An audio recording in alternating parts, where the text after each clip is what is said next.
Hello বন্ধুরা, দেখতে পাচ্ছ আজকে ওয়েদারটা ভীষণই নরম, মানে একদম রোদ নেই, ভীষণ মানে ঠান্ডা আর কি বলবো তোমাদেরকে। আর আর আমরা এখানে বসে কি করছি দেখো, মা কাটছে সবজি। এটা খুব তাড়াতাড়ি সকাল, এখন 8:30 মতো বাজে। তো কি জন্য সকালে তাড়াতাড়ি আমরা কারণটা হচ্ছে গিয়ে গালাটা ওরকম বর কাটতে যায় গুঞ্জুরি আটকে উঠে যায়, আর তখন প্রচন্ড রোদ হয়। আর বুঝতেই তো আর মাঝে মানে ভুট্টা জমিতে কত গরম হয়।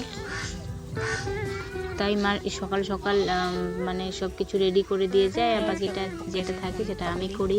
তো ব্যাস আর কি। তো মা বলছে আজকে ঠান্ডা করছে, আমি সকাল সকাল দিয়ে কেটে নিয়ে আসবো, কারণ যখন একটু বেলা হয় যায়, মানে 11টা মতো বেজে যায়, তখন ভীষণ রোদ ওঠে, আর তখন ঘাস কাটতে ইচ্ছে করে না, এতটাই রোদ। তো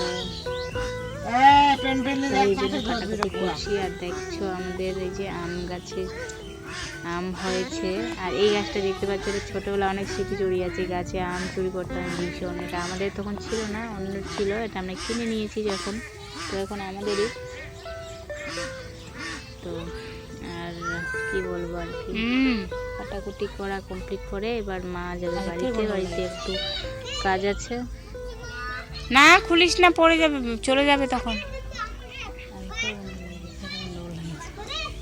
আর আজকে সবজিটা বলছি, ঝিঙে আলু পেঁয়াজ। তোমরা কে খেতে ভালোবাসো? এখন তো নতুন ঝিঙে, এখন তো কচু দিয়ে ঝিঙ্গা রান্না করলে কি টেস্টি হয়, কিন্তু কচু এখনও ওঠেনি আমাদের এলাকায়, দিকে পাওয়া যায় না কচু।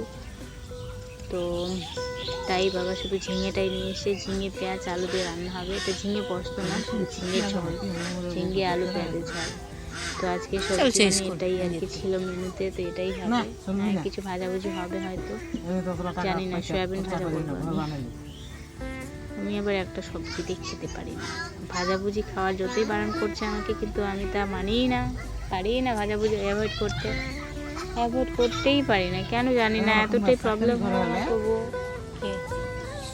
যাই হোক, তো তোমরা কেমন ঝিঙে রান্না করো, ঝিঙে পোস্ত নাকি ঝিঙে আলু পেঁয়াজ দিয়ে যেমন আমরা রান্না করি সাদামাটা ওইভাবে?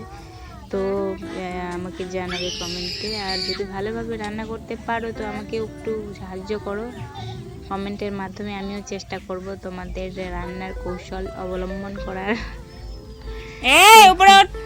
এটাই বলবো। আর আজকে ওয়েদারটা ভীষণই নরম, মানে ভালোই লাগছে, আবার কেমন যেন মেঘলা শীতকাল পড়ে গেছে এমনটা লাগছে। এবার বর্ষাকালটা ভীষণ আগে থেকেই শুরু হয়ে গেল, জানি না মানে আগে কি হবে। আর ঝড় বৃষ্টি এতটাই বেশি হচ্ছে যে আম তো সব ঝড়ে পড়ে শেষ হয়ে যাচ্ছে, বিছানা দিয়েছে আমের আর কি।